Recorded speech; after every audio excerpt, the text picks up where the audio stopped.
because every child wants to learn in his own way. Leave it to the children how they want to learn. We just cannot have one system for all the children. We are moving in the right direction, and our children will definitely do wonders in future.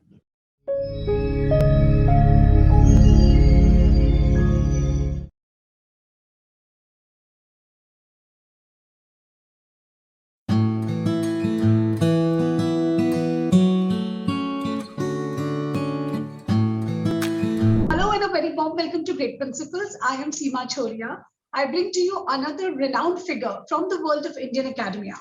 Ibrahim Email says, life is made of the past, present and the future. We are shaped by our past and we are shaping our future with our present. These words resonates with our guest's vision, philosophy as an educator. He believes that educationists not only shape the future of the children, they also drive a country towards progress and make a global impact on humanity.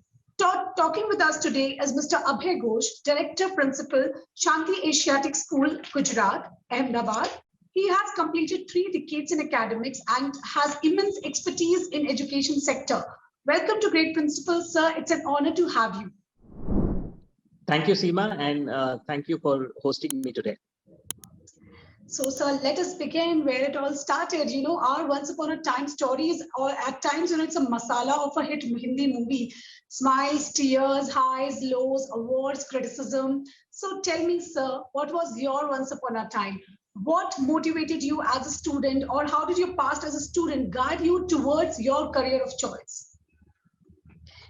Yeah, actually, it takes me almost 38 to 40 years back. You know, your question.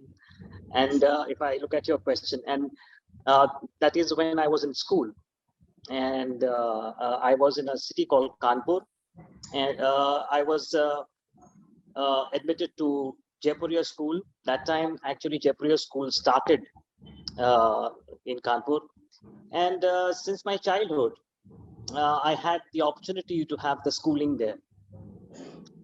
Now, that school was known for its extracurricular activities and the all-round development of children and things like that. And I'm talking about 40 years back. And we still talk about these things, you know, in today's world. So I'm just talking about how much futuristic that school was. And I had the opportunity of having very good teachers, very motivating teachers, and especially my principal, Mr. Chatterjee. He was from St. Paul's, Darjeeling, and he came to Kanpur to set up the school. And I used to see him working, and I used to admire him. And somehow within me, I developed some kind of, what you can say, interest in this particular field since my childhood. And later on, I was again very lucky that when I finished my college, and I was about to actually take a plunge into some career, I got a call from Mr. Chatterjee again. That's, you know, what are you doing? And can you please come down and meet me? So I went, since he was my principal and my inspiration, so I wanted to go and meet him. So I went, and he told me, see, I have a leave vacancy in my school. Can you please help me out with something? Because for a few months. And since I was not doing anything that time, so I said, okay, fine, why not? And that's how I started. So I started from you know, a very from a leave vacancy teacher, and then on my journey started, and I never looked back. Actually, never thought of changing this career, and since then I don't think so that even a day has passed when I am not working. So this is now almost, as you said, 3 decades. So, and I feel so energetic every day. I look forward to every day. I want to come to school. I want to give my best to the school. So this continues since then. So he was my inspiration, and he introduced me to this profession. And thereafter, I developed my own interests, and I carried forward. So in short, you know, that was my, you know, tryst with, you can say, this particular field. So can I rightly call you educator by choice?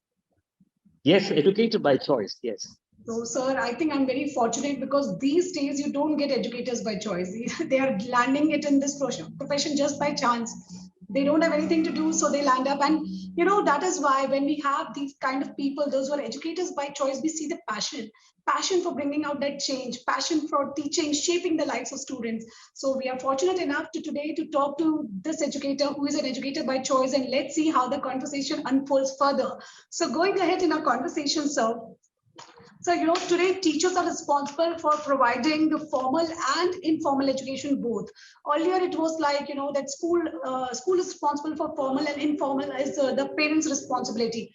Along with IQ, EQ, HQ, and SQ, everything needs to be developed in a child. So why are teachers considered as true instruments of learning? Yes, I think there's a lot of expectations from teachers. I can understand because in today's world, the parents have become really very busy with their in their own world, and the child, when he comes to the school, the parents expects that the school should give the child everything, whatever the child needs, and the only way that the school can do is through its teachers, and therefore the teachers become very, very important in this entire ecosystem. And so when I talk about the role of a teacher, so the role of a teacher is to just create opportunities for children. The role of a teacher is not to ask the child to learn. Child will learn on its own. You just have to create that environment of learning. You need to be a catalyst in their journey, right? And you need to be a facilitator. So if you facilitate that environment, if you just facilitate that learning, child will learn on its own. Because every child wants to learn in his own way. We just cannot have one system for all the children.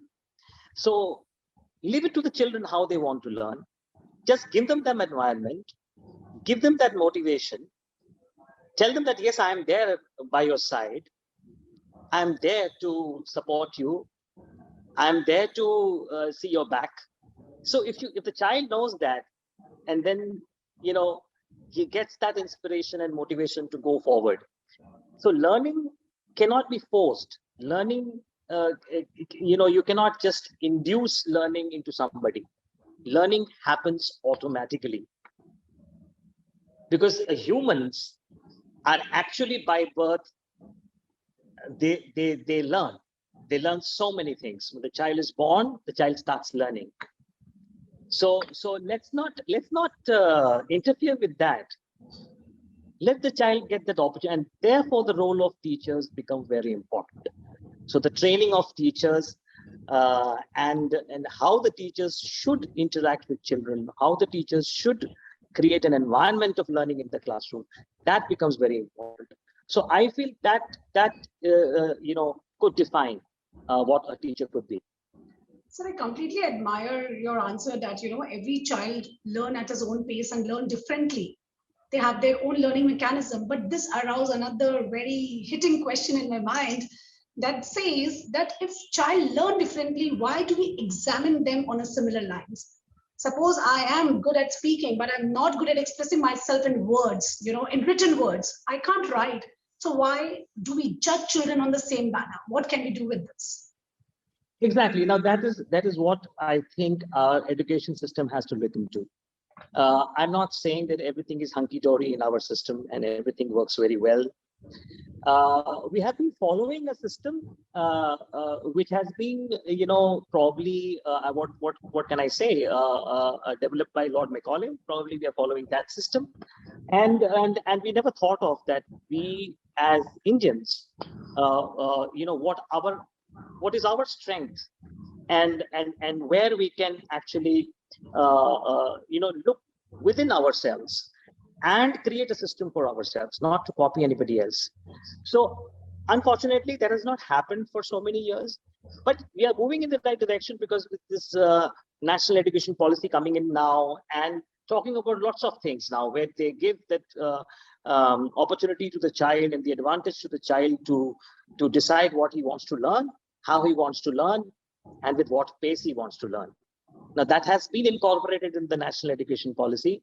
If you have gone through it, you will understand that it is a competency-based education, and it is a paradigm shift in the field of education. I would say it is the most one good thing which has happened in the field of education after so many years of wait.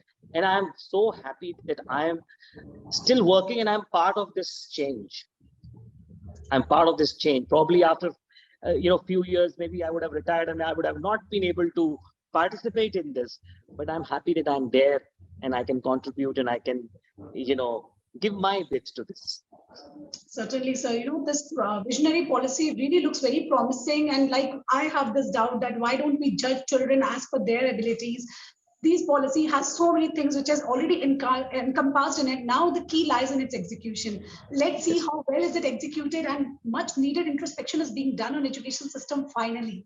So yes, we all are happy and looking forward to, and yes, I'm sure all the educators, all the school leaders, everyone will try to execute this policy with its true vision. So on this note, let us move to our next question. So, like I mentioned earlier, that educators savors the good and bad, and awards and criticism are the validation of the journey. You are recognized for the best good work you do, but at times you cannot keep everyone happy. So tell me, sir, which award justifies your effort in the field of education? I cannot single out any award because, awards become just a part of your life. When you do something and in any career, it could be education, it could be any career, and you're recognized for your hard work and your dedication and your contribution to that particular field. So I take awards in that way.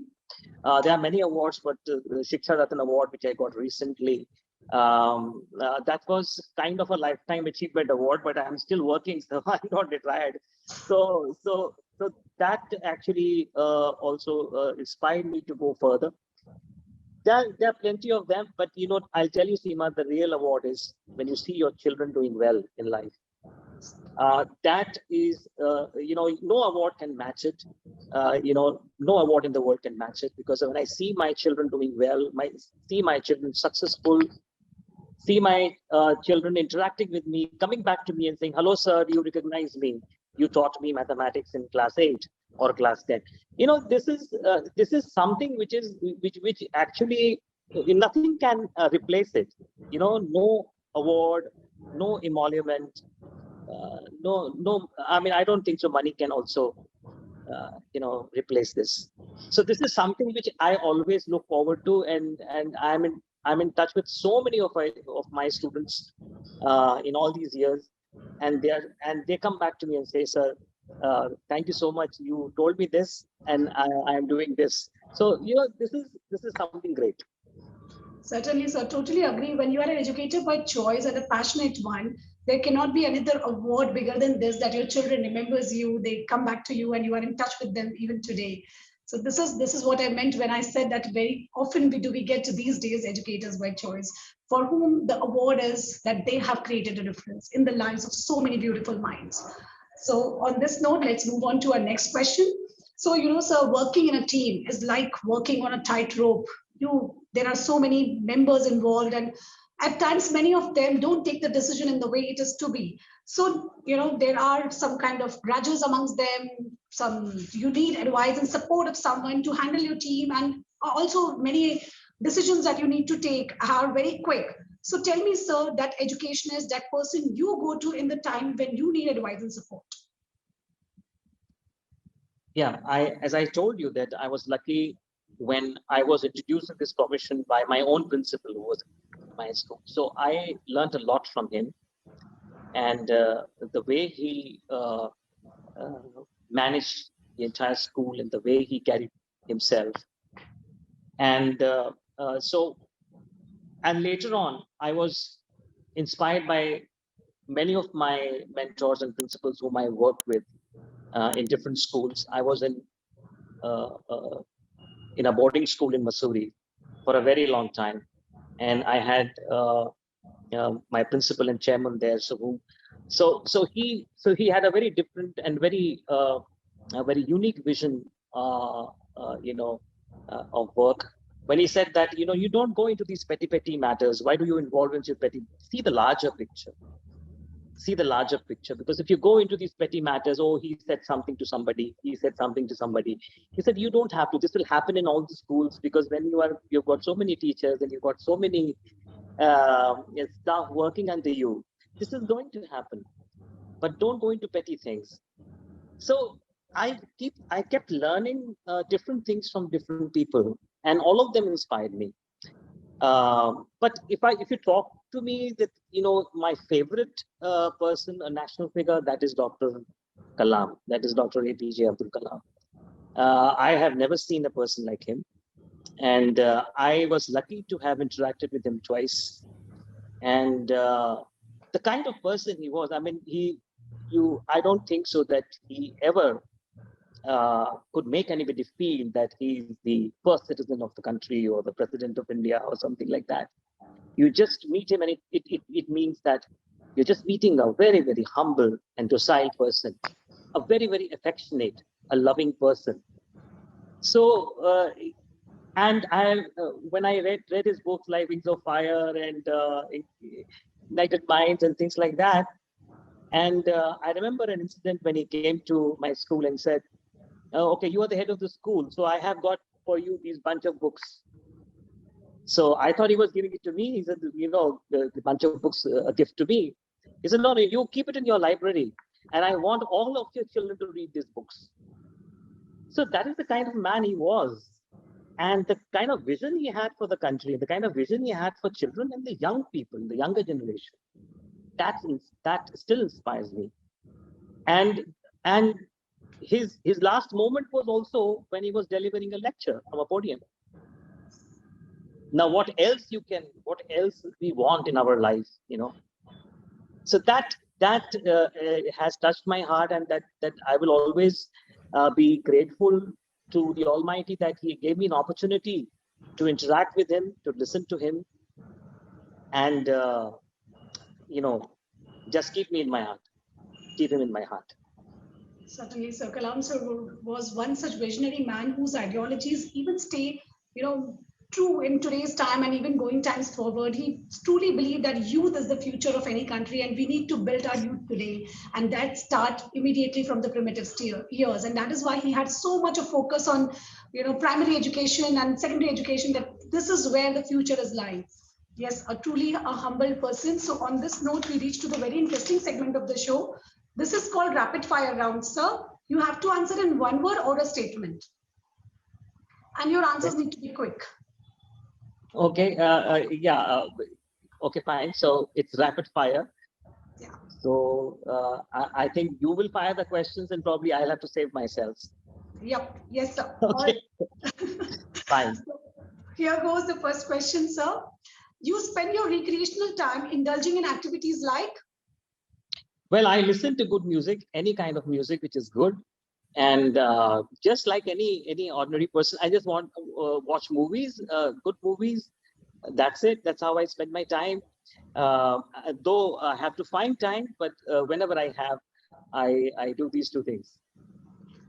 Next question. What is that side of you that no one knows? It's a difficult question that no one knows, but everybody knows about me. But I am very, very emotional person within. All right. So someone who looks rock solid sitting on a principal's chair is actually a very emotional person from inside. All right. Yes, yeah. I look very probably from outside. I may be looking something. Okay, I probably could be a very hard taskmaster or something like that, or probably, but that's not true that way. Within, I'm a very, very concerned and very very emotional. Here goes the next question. Who is your favorite singer? All-time favorite, 70s music, Kishore Kumar. There's nobody else. All right. So, sir, sing a few lines of your favorite song to us. Well, I don't know. You're testing my singing skills, but If I can sing one line.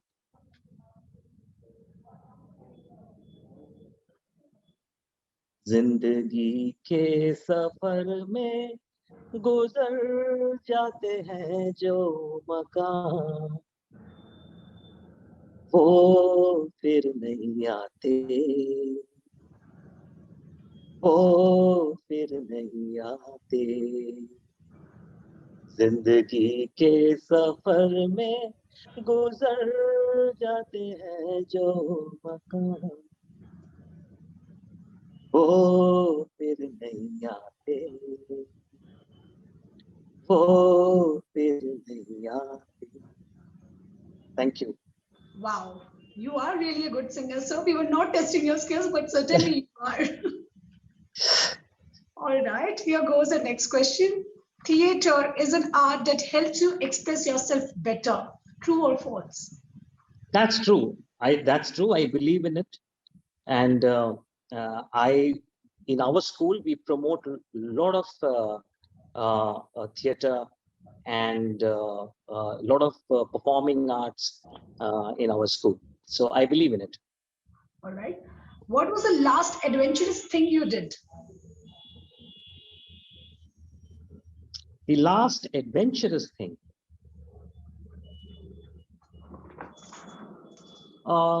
I don't remember a last adventurous thing, but I think maybe on a it would be a trek on a mountain when I was in Missouri, which was a long time back. But that was the last thing which I did adventurous that way. If you talking about that adventure, but I feel my every day is an adventure for me. Actually, I look forward. I come to school and I learn so many new things every day. So it's kind of an adventure also for me. I enjoy my work, and that gives me a lot of thrill.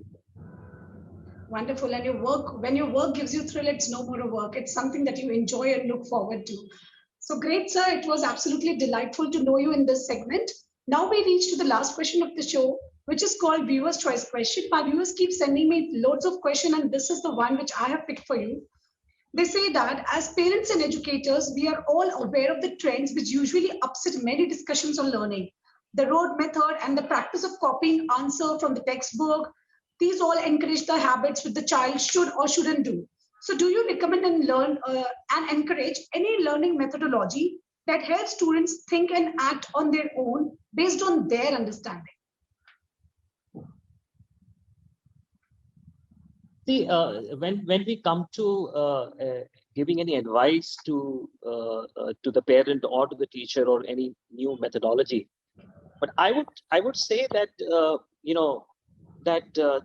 just as the Einstein somewhere said that don't judge a fish by the ability to climb a tree. So I don't think so. We should start judging children on the abilities where they are not very comfortable in the initial stages. So I think that freedom we have to give it to the children. So the methodology, you cannot have one, but because every child is different and every child has a different potential. So you'll have to look into each child separately, and you will have to analyze his learning curve and see that how the child is learning and at what pace he's learning, and what are the things which he will require in that process of learning. So that's where the teachers have to focus. That's the method, and I feel that creating more opportunities for children, because the job of the teacher is to create more opportunities for children. The school should create more opportunities for children. It is not only academics where we should look into. Academic is just one part of the entire education, because we talk about 360-degree development of the child. So if I talk about my school, we have certain categories of the way we approach children. So for example, we have Prabhat. It's an exhibition. Now, it is not a simply exhibition, it is actually celebration of knowledge.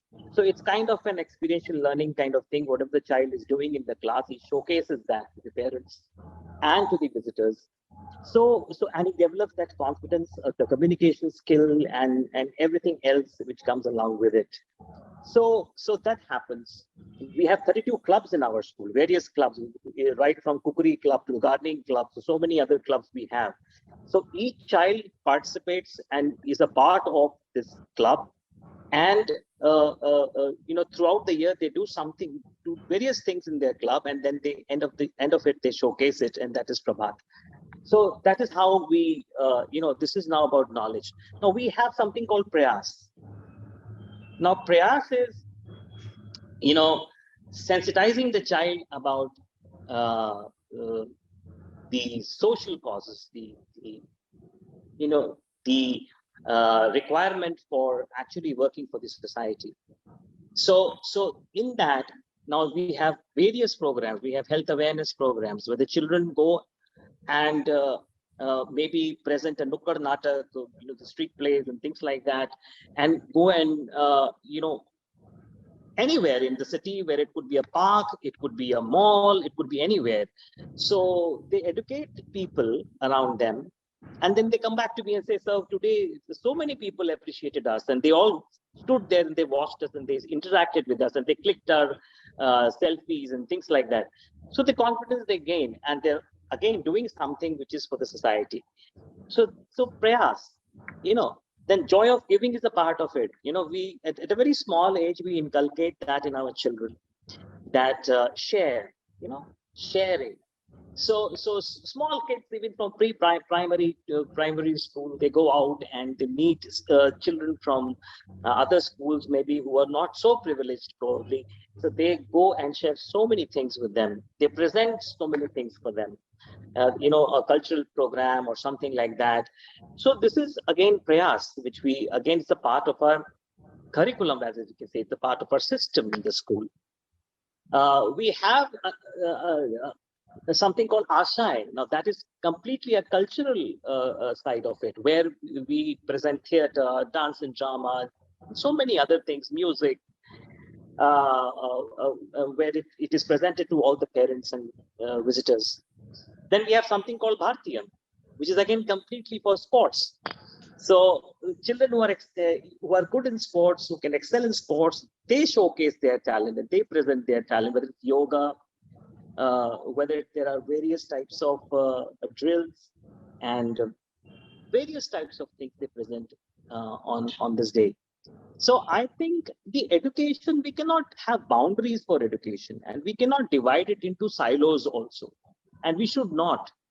And that's what the national education policy talks about. But you cannot divide them now into, oh, this is going for science, this is going for commerce, this child will go for humanities. You cannot do that, because you have to give them the opportunity. You have to give them the entire, the gamut of, the entire education system, and then the child will pick up and choose, because he knows what he has to do. And maybe he will try his hands everywhere, but then ultimately he will realize where his potential lies, and then he goes forward with that. So that's what the school has to do. So when you talk about methodology, so the methodology is, just one thing: just create and create and create more opportunities for children. Brilliantly answered, sir. Very well said. And I really love the point that you just need to create opportunities. Every child is born inquisitive. They have so much of creativity within them. Somewhere, as per our system goes, we ourselves suppress this creative skills, creative edge.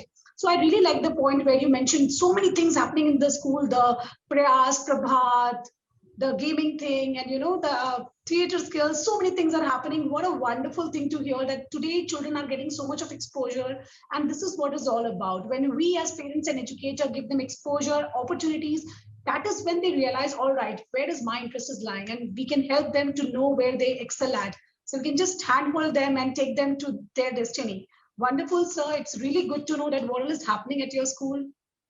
I would like to add one thing, if you allow me. Sure. See, we are into 21st century, and we talk about, we are preparing children for future, right? So we are preparing children for future, 10 years down the line, 15 years down the line, 20 years down the line, 30 years down the line. Now there would be, in future, there would be some problems which we don't know. No, we are working on today's problems. We know that there is a problem today. There is a problem with the climate. There's a problem with environment. There's a problem with this. But you never know that in future, what new problem you will have to face. So actually, we are preparing children to face those problems. So it is something which I think we have to realize, and we have to develop those skills in those children, that they are prepared, whether they are socially, mentally, physically, they have to be prepared to solve those complex problems which they will face in their lives. That is the real challenge for today's educators. Sometimes we forget in our daily routine that teaching, exams, assessments, this, that, ultimately these children are going to do what? Even the jobs which are available today and the kind of jobs which they're doing today, maybe some of these jobs will become obsolete later on. You'll have something new kinds of jobs for them. Now, are your children having those skill sets to actually get those jobs? So these are the questions which today's educators have to think, not tomorrow's educators. Right. So I feel that and I'm very hopeful that now with this new policy and the kind of awareness which is coming in now, we are moving in the right direction, and our children will definitely do wonders in future. I am hopeful. Same here, sir. When I meet educators like you who are so promising and who have a larger vision to think for future, I'm also assured, and it gives me my heart a calmness that yes, my country, my children are in safe hands. So yes, sir. And even COVID was an eye opener when we came to know, all right, now I'm jobless, I can't do anything. So if I had any other skills in me, I could have, just got up and I was on again. But the other people, those who didn't know anything else, they suffered badly. And this was just an example of what all future problems might come. As you mentioned, we were not aware about COVID. We never knew everything will become virtual. Suddenly, everything will close, job cuts, salary cuts, and so many things will happen. So wonderful, sir. It was truly an enriching session. I really enjoyed the conversation. You made me realize that yes, children are unique, and we parents and students and educators, everyone needs to respect their individuality and celebrate their uniqueness. On this note, sir, thank you so much for sharing your journey and your thoughts with us. Thank you so much, Seema. Nice talking to you, and all the best to you for all your shows and great principles. Thank you so much.